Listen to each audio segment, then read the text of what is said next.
Hi hello. അപ്പം നമ്മളിപ്പോൾ നമ്മുടെ സ്റ്റിച്ചിങ്ങിൻ്റെ ബിഗിനർ സ്റ്റേജിലല്ലേ. അപ്പം നമ്മൾ അറിഞ്ഞിരിക്കേണ്ടതായ കുറച്ച് കുഞ്ഞു കുഞ്ഞു ഫോമുലാസ് ഉണ്ട്. നമ്മൾ ഈ തയ്യൽ പഠിക്കുന്ന സമയത്തൊക്കെ നമുക്ക് ഏറ്റവും ഹെൽപ്ഫുൾ ആവുന്ന കുറച്ച് ഫോമുലാസാണ്. അപ്പോൾ ഇന്ന് നമ്മൾ ഈ വീഡിയോയിൽ അതാണ് നോക്കാൻ പോകുന്നത്. അപ്പോൾ എല്ലാവർക്കും പുതിയൊരു വീഡിയോയിലേക്ക് സ്വാഗതം. അപ്പോൾ ഇന്നിവിടെ മെയിനായിട്ട് ഞാൻ എക്സാമ്പിളായിട്ട് വെക്കുന്നത് XXL സൈസാണ് കേട്ടോ.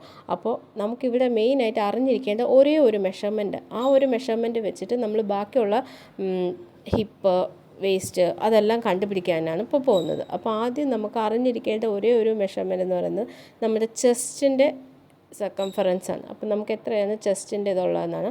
നമ്മുടെ XXL സൈസിൻ്റെ ചെസ്റ്റ് മെഷർമെൻറ്റ് വരുന്നത് 42 to 44. അപ്പോൾ ഇവിടെ ഞാൻ ഇന്ന് എടുക്കുന്ന മെഷർമെൻ്റ് എന്ന് പറയുന്നത് ചെസ്റ്റ് 44 ആണ്. അപ്പോൾ നമുക്കപ്പോൾ ആദ്യം നമ്മൾ നോക്കുന്നത് നമ്മുടെ നെക്ക് റൗണ്ടാണ്. നമുക്ക് നെക്ക് റൗണ്ട് എത്ര വേണം? ഫുള്ളാണ് നമ്മുടെ ഫ്രണ്ട് നെക്കും അതുപോലെ തന്നെ നമ്മൾ ബാക്ക് നെക്കും കൂടി നോക്കുന്നുണ്ട്. അപ്പോൾ നമ്മൾ ഫ്രണ്ട് നെക്കും ബാക്ക് നെക്കും മൊത്തത്തിൽ എത്രയാണോ വരുന്നത് അതാണ് നമ്മളിപ്പോൾ നോക്കാൻ പോകുന്നത്. അപ്പോൾ നമ്മുടെ ആദ്യത്തെ ഫോർമുല എന്ന് പറയുന്നത് നമ്മുടെ നെക്ക് റൗണ്ടാണ്. അപ്പോൾ neck round is equal to chest divided by 3, അതിൻ്റെ ഒപ്പം പ്ലസ് 2.5 to 3 ഇഞ്ച്. 2.5 മുതൽ നമുക്ക് 3 ഇഞ്ച് വരെ അതിൻ്റെ നെക്ക് റൗണ്ടിൻ്റെ ഇത് നോക്കാവുന്നതാണ്. അപ്പോൾ XXL സൈസൊക്കെ വരുമ്പോൾ നമ്മൾ മാക്സിമം 3 ഇഞ്ചസ് എടുക്കുന്നതായിരിക്കും നല്ലത്. അപ്പോൾ 44 ഡിവൈഡഡ് ബൈ 3, അതിൻ്റെ കൂടെ നമ്മൾ XXL ആയതുകൊണ്ട് 3 ഇഞ്ചും കൂടി കൂട്ടുന്നു. അപ്പോൾ നമുക്ക് കിട്ടുന്ന ആൻസർ എന്ന് പറയുന്നത് നമുക്ക് ആദ്യം 44 ഡിവൈഡഡ് ബൈ 3 ചെയ്യുമ്പോൾ 14.6 കിട്ടുന്നത്. അതിൻ്റെ കൂടെ ഒരു 3 ഇഞ്ചും കൂടി കൂട്ടുമ്പോൾ 17.6 ഇഞ്ചാണ് നമുക്കതിൻ്റെ കിട്ടുന്നത്. അപ്പോൾ നമ്മുടെ നെക്ക് റൗണ്ട് എന്ന് പറയുന്നത് 17.6 ഇഞ്ചാണ്. അപ്പോൾ ഇനി നമ്മൾ അടുത്ത് നോക്കാൻ പോകുന്നത് നമ്മുടെ വേസ്റ്റ് മെഷർമെൻറ്റ്. വേസ്റ്റ് മെഷർമെൻറ്റ് എന്ന് പറയുമ്പോൾ നമ്മുടെ ചെസ്റ്റിൻ്റെ ഹിപ്പിൻ്റെ ഇടയിലായിട്ട് ഒരു ചെറിയ കേർവ് വരില്ലേ. ആ കേർവ് വരുമ്പോൾ അവിടെ കുറച്ച് മെലിഞ്ഞിരിക്കുന്ന ഒരു പോർഷൻ ഉണ്ടല്ലോ, അതാണ് നമ്മുടെ വേസ്റ്റ് ആയിട്ട് വരുന്നത്. അപ്പോൾ വേസ്റ്റിൻ്റെ നമ്മൾ ഫോർമുലയാണ് ഇനി നോക്കാൻ പോകുന്നത്. അപ്പോൾ വേസ്റ്റ് എങ്ങനെ കണ്ടുപിടിക്കുന്നതെന്ന് നോക്കാം. വേസ്റ്റിൻ്റെ ഫോർമുല എന്ന് പറയുന്നത് ചെസ്റ്റ് മൈനസ് 4 to 5. കുറച്ച് ചെറിയ വ്യത്യാസങ്ങളൊക്കെ നമുക്ക് ഉണ്ടാവും. ചിലർ വണ്ണം വെച്ചതായിരിക്കും, ചിലർ മെലിഞ്ഞായിരിക്കും. അപ്പോൾ ഏകദേശം ചെറിയ ഡിഫറൻസൊക്കെ നമുക്കിതിൽ പ്രതീക്ഷിക്കാമെന്നുള്ളതാണ്. അപ്പോൾ ഇതിവിടെ നമുക്ക് 44 മൈനസ് 5 ചെയ്യുമ്പോൾ 39 നമ്മുടെ വേസ്റ്റിൻ്റെ മെഷർമെൻറ്റായിട്ട് കിട്ടുന്നത്. എൻ്റെ ഈ ചാനൽ നിങ്ങൾ ഫസ്റ്റ് ടൈമാണ് കാണുന്നതെങ്കിൽ എന്നെ ഒന്ന് നിങ്ങൾ സപ്പോർട്ട് ചെയ്യണേ. ഈ വീഡിയോ നിങ്ങൾക്ക് ഹെൽപ്ഫുൾ ആയിട്ട് തോന്നുകയാണെങ്കിൽ നിങ്ങൾ ഈ ചാനലൊന്ന് സബ്സ്ക്രൈബ് ചെയ്ത് സപ്പോർട്ട് ചെയ്യണേ. ഈ വീഡിയോ നിങ്ങൾക്ക് ഹെൽപ്ഫുള്ളായിട്ട് തോന്നുകയാണെങ്കിൽ ഇതുപോലെ നിങ്ങളെപ്പോലെ തയ്യൽ പഠിക്കുന്ന ബിഗിനേഴ്സ് ആയിട്ടുള്ളവർക്ക് ഇത് ഹെൽപ്ഫുൾ ആവുന്ന വീഡിയോ ആയിട്ട് നിങ്ങൾക്ക് തോന്നുകയാണെങ്കിൽ ഇതൊന്ന് ഷെയർ ചെയ്ത് കൊടുക്കണേ. അടുത്തതായിട്ട് നമ്മൾ നോക്കാൻ പോകുന്ന ഫോർമുല എന്ന് പറയുന്നത് നമ്മുടെ ഹിപ്പിൻ്റെ ആണ്. ഹിപ്പ് കണ്ടുപിടിക്കാനായിട്ട് ചെസ്റ്റ് പ്ലസ് 2.5. ഇതൊക്കെ സിമ്പിളായിട്ടുള്ള കുഞ്ഞു കുഞ്ഞു ഫോർമുലാസാണ്. പക്ഷേ ഈ കുഞ്ഞു കുഞ്ഞു ഫോർമുലാസ് വെച്ചിട്ട് നിങ്ങൾക്ക് പുറത്തേക്കൊക്കെ ഇനി ആർക്കെങ്കിലും സ്റ്റിച്ച് ചെയ്ത് കൊടുക്കണമെങ്കിലോ അല്ലെങ്കിൽ നിങ്ങൾക്ക് മെഷർമെൻറ്റ് എടുക്കാൻ അറിയില്ലെങ്കിലോ ഇതൊക്കെ കുറച്ച് ഹെൽപ്ഫുള്ളാവും. അപ്പോൾ നമ്മുടെ ഹിപ്പ് മെഷർമെൻറ്റ് നമുക്ക് 46.5 ആയിട്ടാണ് നമുക്ക് കിട്ടിയിരിക്കുന്നത്. ഇനി അടുത്ത് നമ്മൾ തൈസാണ് നോക്കുന്നത്. നമുക്ക് ഈ തൈസിൻ്റെ യൂസ് വരുന്നത് എവിടെ വെച്ചാൽ നമുക്ക് പാൻസൊക്കെ സ്റ്റിച്ച് ചെയ്യാൻ നേരത്താണ് നമുക്ക് തൈസിൻ്റെ മെഷർമെൻറ്റ് യൂസായിട്ട് വരുന്നത്.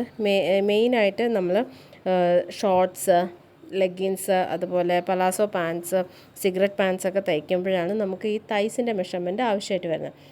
തൈസിൻ്റെ ഫോർമുല എന്ന് പറയുന്നത് നമ്മൾ കണ്ടുപിടിക്കാൻ പോകുന്നത് ഹിപ്പ് ഡിവൈഡഡ് ബൈ 2, അതിൻ്റെ കൂടെ നമ്മൾ ഒരു 2ഉം കൂടി ആഡ് ചെയ്യണം. അതാണ് നമ്മുടെ തൈസിൻ്റെ ഫോർമുല എന്ന് പറയുന്നത്. അപ്പോൾ നമുക്കിവിടെ 46.5 ഹിപ്പായിട്ട് കിട്ടിയത്. ഡിവൈഡഡ് ബൈ 2 പ്ലസ് 2 ചെയ്യുമ്പോൾ നമുക്ക് 25.25 ഇഞ്ചസാണ് നമുക്കിവിടെ കിട്ടുന്നത്. അപ്പോൾ നമ്മളിനി അടുത്ത് നോക്കാൻ പോകുന്ന ഫോർമുല എന്ന് പറയുന്നത് സ്മോൾ റൗണ്ടാണ്. അത് നമ്മുടെ പാൻറ്റിനൊക്കെയാണ് മെയിനായിട്ട് നമ്മൾ യൂസ് ചെയ്യുന്നത്. നമ്മുടെ പാൻറ്റിന് മുട്ടിന് താഴോട്ടൊക്കെയാണ് നമ്മൾ മുട്ടിന് താഴോട്ടുള്ള അളവിന് സ്മോൾ റൗണ്ട് എന്ന് പറയുന്നത്. അതിന് നമ്മൾ മെയിനായിട്ട് പാൻറ്റ്, നമ്മുടെ സിഗരറ്റ് പാൻറ്റ് അല്ലെങ്കിൽ ചുടി ബോട്ടംസ്, മെയിനായിട്ട് ചുടി ബോട്ടം ചെയ്യുമ്പോൾ അറിഞ്ഞിരിക്കേണ്ട ഒരു മെഷർമെൻറ്റാണ് നമ്മുടെ സ്മോൾ റൗണ്ട് എന്ന് പറയുന്നത്. ഈ ഒരു വീഡിയോയ്ക്കകത്ത് ഫുൾ മെഷർമെൻറ്റ്സും ഞാൻ കാണിച്ചിട്ടില്ല, ഫുൾ ഫോർമുലാസും കാണിച്ചിട്ടില്ല. ഇനി അടുത്തൊരു വീഡിയോ കൂടി ഇതുപോലെ ചെയ്യാൻ ഞാൻ ഉടനെ തന്നെ ചെയ്യുന്നതായിരിക്കും. അപ്പോൾ നമ്മൾ സ്മോൾ റൗണ്ടിൻ്റെ ഫോർമുല എന്ന് പറയുന്നത് ഹിപ്പ് ഡിവൈഡഡ് ബൈ 3 ആണ്. അപ്പോൾ നമുക്കിവിടെ 46.5 ആണ് ഹിപ്പായിട്ട് കിട്ടിയിരിക്കുന്നത്. അത് ഡിവൈഡഡ് ബൈ 3 ചെയ്യുമ്പോൾ 15.5 ഇഞ്ചസ് ആണ് നമുക്ക് കിട്ടുന്നത്. ഇനി അടുത്ത് നമ്മൾ നോക്കാൻ പോകുന്നത് നമ്മുടെ നീ റൗണ്ടാണ്. നീ റൗണ്ട് നമ്മൾ പാൻസ് ഒക്കെ ചെയ്യുമ്പോഴാണ് നമുക്ക് മെയിനായിട്ട് യൂസ് ചെയ്യുന്നത്. അപ്പോൾ അതും നമുക്കിപ്പോൾ നോക്കാം. അപ്പോൾ നീ റൗണ്ടിൻ്റെ ഫോർമുല നമുക്ക് നോക്കാം. വളരെ ഈസിയാണ്, വളരെ സിമ്പിളാണ്. നമുക്കപ്പോൾ നീ റൗണ്ടിൻ്റെ ഫോർമുല എന്ന് പറയുന്നത് സ്മോൾ റൗണ്ടിൻ്റെ ഒപ്പം തന്നെ നമ്മൾ ഒരു 1.5 കൂടി ചേർത്ത് കഴിഞ്ഞാൽ നമുക്ക് നമ്മുടെ നീ റൗണ്ടിൻ്റെ മെഷർമെൻറ്റ് കിട്ടും. അപ്പോൾ നമുക്കിവിടെ കിട്ടിയിരിക്കുന്ന സ്മോൾ റൗണ്ട് എന്ന് പറയുന്നത് 15.5 ഇഞ്ചസ് ആണ്. അതിൻ്റെ കൂടെ ഒരു 1.5 കൂടി കൂട്ടി കഴിയുമ്പോൾ നമുക്ക് 17 ഇഞ്ചസ് കിട്ടും.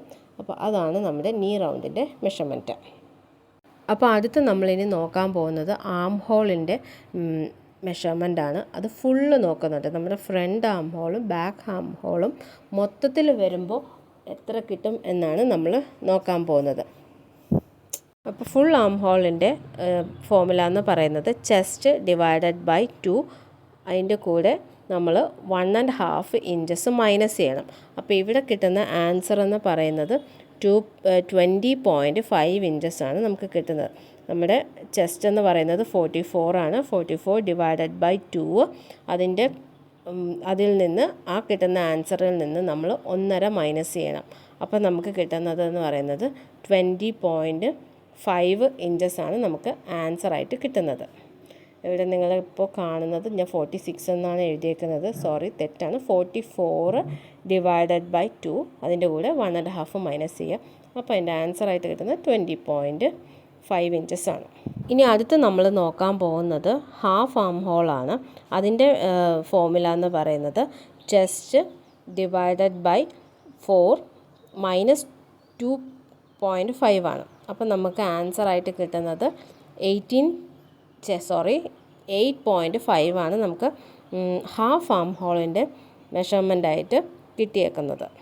അപ്പോൾ ഈ വീഡിയോയിൽ ലാസ്റ്റായിട്ട് ഒരു ഫോർമുലയും കൂടി പറഞ്ഞിട്ട് ഞാൻ അവസാനിപ്പിക്കാൻ പോവുകയാണ്. അല്ലെങ്കിൽ എല്ലാം കൂടി ചെയ്യാൻ നിന്ന് കഴിഞ്ഞാൽ വീഡിയോയുടെ ലെങ്ത്ത് കൂടിപ്പോവും. അതുകൊണ്ട് അടുത്ത പാർട്ട് പെട്ടെന്ന് തന്നെ ചെയ്യുന്നതാണ്.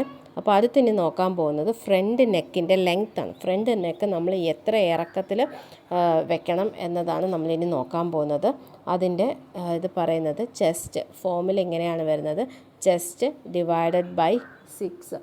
ചെസ്റ്റ് ഡിവൈഡഡ് ബൈ 6 എന്ന് പറയുമ്പോൾ 44 ഇഞ്ചിന്ന് നമ്മൾ ഡിവൈഡഡ് ബൈ 6 ചെയ്യുമ്പോൾ ആൻസറായിട്ട് കിട്ടുന്നത് 7.6 ആണ്. അപ്പോൾ ഈ വീഡിയോ നിങ്ങൾക്ക് യൂസ്ഫുൾ ആവുകയാണെന്ന് തോന്നുകയാണെങ്കിൽ ഒന്ന് ലൈക്കും അതുപോലെ യൂസ്ഫുൾ ആകുന്ന ആൾക്കാർക്ക് ഒന്ന് ഷെയർ ചെയ്ത് കൊടുക്കുകയും കൂടി ചെയ്യണേ. നിങ്ങളുടെ ഓരോരുത്തരുടെ സപ്പോർട്ടും എനിക്ക് വളരെ വലുതാണ്. അപ്പോൾ നിങ്ങളുടെ സപ്പോർട്ട് കൂടെ ഉണ്ടാവും എന്ന് വിശ്വസിക്കുന്നു. അതുപോലെ തന്നെ ഈ പറഞ്ഞ കാര്യങ്ങളിൽ എന്തെങ്കിലും തെറ്റ് എൻ്റെ ഭാഗത്തുനിന്ന് ഉണ്ടായിട്ടുണ്ടെങ്കിൽ അതൊന്ന് കമൻറ്റിലൂടെ അറിയിച്ചാൽ നല്ലതാണ്. മനുഷ്യരാണ്, തെറ്റ് പറ്റും. അതുകൊണ്ട് എന്തെങ്കിലും തെറ്റ് എൻ്റെ ഭാഗത്തുനിന്നുണ്ടായാൽ ഒന്ന് കമൻറ്റ് ചെയ്യുക. അപ്പോൾ അടുത്തൊരു വീഡിയോ ആയിട്ട് പെട്ടെന്ന് വരാം. ബൈ.